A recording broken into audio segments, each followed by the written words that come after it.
សួស្តីអ្នកទាំងអស់គ្នាស្វាគមន៍មកកាន់ channel នេះទិនរឿងហើយក្នុងថ្ងៃនេះដែររឿងរ៉ាវរបស់យើងគឺទាក់ទងទៅនឹងរឿងអ៊ំស្រីរបស់សុផាតម្នាក់ដែលកាលពីគាត់នៅរស់ហ្នឹងគឺគាត់ជាមនុស្សដែលចូលចិត្តស្រឡាញ់ទ្រព្យស្រឡាញ់ទ្រព្យសម្បត្តិរបស់គាត់ដែលគាត់រកបានរកអីហ្នឹងគឺគាត់តែងតែចាក់សរក្សាទុកក្នុង Hep ជានិច្ចព្រោះអីគាត់គឺជាអ្នកដែលទាលុយគេ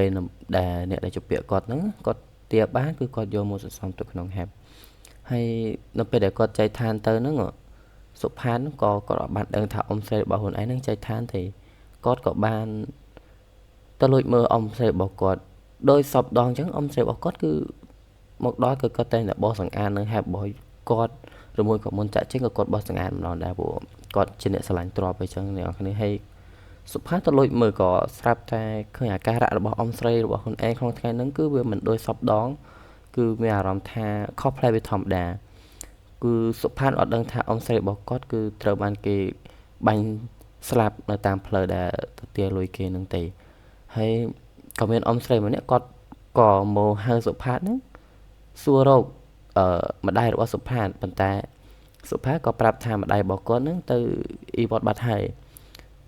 អ៊ំស្រីម្នាក់ហ្នឹងក៏និយាយប្រាប់សុផានថាអ៊ំស្រីរបស់សុផានហ្នឹងគឺបានស្លាប់បាត់ទៅហើយគឺស្លាប់ដោយសារតែគេបាញ់មុននឹងពេលទៅទាលុយគេមកវិញហ្នឹងក៏បាញ់ស្លាប់ពាក់កណ្ដាលផ្លូវអញ្ចឹងអ្នកគ្នាហើយសុផាតក៏បានជឿបានអីព្រោះសុផាតមុនហ្នឹងគាត់បានឃើញអ៊ំស្រីរបស់គាត់នៅលើផ្ទះប៉ុន្តែគាត់អត់តង់ជឿក៏គាត់តាមទៅអ៊ំស្រីហ្នឹងតាមមើលរហូតទៅតាមគាត់ដើម្បីដឹងថាមានអីកើតឡើងអញ្ចឹងណាពេលទៅដល់ក៏ឃើញថាអ៊ំស្រីរបស់គាត់ក៏ស្លាប់មែនអញ្ចឹងហើយគាត់ក៏និយាយរឿងរ៉ាវនឹងប្រាប់គេគ្មានអ្នកណាគេស្អីជឿទេព្រោះអីគេអត់ស្អីជឿជំនឿរឿងអាពីជំនឿខ្មោចបិសាចអីចឹងណាហើយបើយើងចង់ដឹងថារឿងរ៉ាវនេះវាពីដើមឡើយនឹងបែបម៉េចសូមតាមដានទស្សនាស្ដាប់ជាមួយខ្ញុំដូចតទៅសុផាតបាននិយាយប្រាប់ខ្ញុំថាកាលពីមុនគឺសុផាតមានអ៊ំស្រីម្នាក់ដែលបច្ចុប្បន្នគឺគាត់បានលាចាកលោកនេះបាត់ទៅហើយគឺកាលពីដែលគាត់នៅរស់រានមានជីវិតនោះអ៊ំស្រីគឺចាត់ទុកសុផាតគឺជាមនុស្សជិតស្និទ្ធគ្រាន់បើ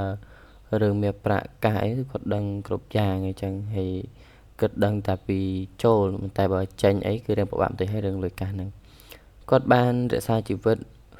រស់នៅជាស្រីបរិសុទ្ធដែលមិនមានប្រពន្ធកូនអីចឹងណាអ្នកគ្នានៅជាមួយនឹងប្អូនស្រីរបស់គាត់គឺដែលជាត្រូវជាម្ដាយរបស់សុផាតនឹងតែម្ដងអ៊ំស្រីគាត់រកចំណូលបានដោយសារតែការជួញដូរនឹងការប្រវាស់ដីឲ្យគេធ្វើចឹងអ្នកគ្នាពេលបានលុយមកគឺគាត់យកទៅដាក់ក្នុងហាប់ទុកទាំងអស់គឺគាត់ស្រឡាញ់ហាប់របស់គាត់គឺជាងអាយុជីវិតរបស់គាត់ទៅទៀតនឹងគាត់ហាមក្មួយនឹងមិនអោយទៅប៉ះពាល់ហាប់របស់គាត់ដាច់ខាតពេលណាដែលអ៊ំចូលទៅក្នុងបន្ទប់ស្ងាត់តែម្នាក់ឯងគឺសុផាតតែងតែលួចទៅមើលអ៊ំរបស់គាត់នឹងឃើញអ៊ំស្រីរបស់គាត់នឹងអបអង្អែលហឹបលុយនឹងលួចញញឹមតែម្នាក់ឯងទំនងដូចជាពេញចិត្តនឹងហឹបនឹងខ្លាំងណាស់ថ្ងៃមួយអ៊ំស្រីគាត់បានចាក់ចេញទៅទាលុយថ្លៃចូលដីតាំងពីព្រឹកម្ដាយសុផាតក៏ទៅវត្តទៀតចំណែកឯសុផាតគឺនៅផ្ទះតែម្នាក់ឯងក្រោយពីទទួលអាហារថ្ងៃត្រង់រួចហើយសុផាតក៏អង្គុយលេងត្រង់របងផ្ទះហើយបង្ហើយអារម្មណ៍មិនដែលដណ្ដងវិញឆ្ងាយតាមនិស័យមនុស្សមានការសម័យច្រើនអញ្ចឹងអ្នកនរគ្នាប៉ុន្តែគួរឲ្យចម្លែកណាស់ក្នុងថ្ងៃនោះសុផាតគឺចេះតែគិតផ្ដេសផ្ដាសនឹកបារម្ភទៅដល់អ៊ំស្រីគេតែវាដូចជាគ្មានហេតុផលអីដែល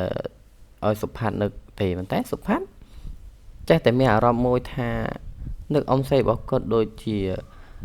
បែកគ្នារាប់ខែរាប់ឆ្នាំអញ្ចឹងអ្នកនរគ្នាកំពុងតែគិតស្រាប់តែសុផាតនឹងបានលឺសំឡេងអ្នកណាម្នាក់ដើរចូលទៅក្នុងបន្ទប់របស់អ៊ំស្រីគាត់សុផាតក៏នឹកស្មានថាអ៊ំស្រីរបស់គាត់ប្រហែលជាមកវិញហើយអញ្ចឹងគាត់ក៏ដើរចូលទៅមើលក្នុងបន្ទប់របស់គាត់ដូចរាល់ដងដែលគាត់បានតែងតែលួចមើលអ៊ំស្រីរបស់គាត់បោះសង្អាតអីចឹងអ្នកគ្នាហើយសុផាតក៏ឃើញស្នាមញញឹមជាមួយនឹងការបោះអង្អែលហាប់របស់អ៊ំរបស់គាត់នោះព្រោះតែអ៊ំរបស់គាត់តែងតែធ្វើដូច្ហ្នឹងពេលត្រឡប់មកពីក្រៅវិញប៉ុន្តែក្នុងថ្ងៃហ្នឹងគឺវាខុសប្លែកពីរាល់ដង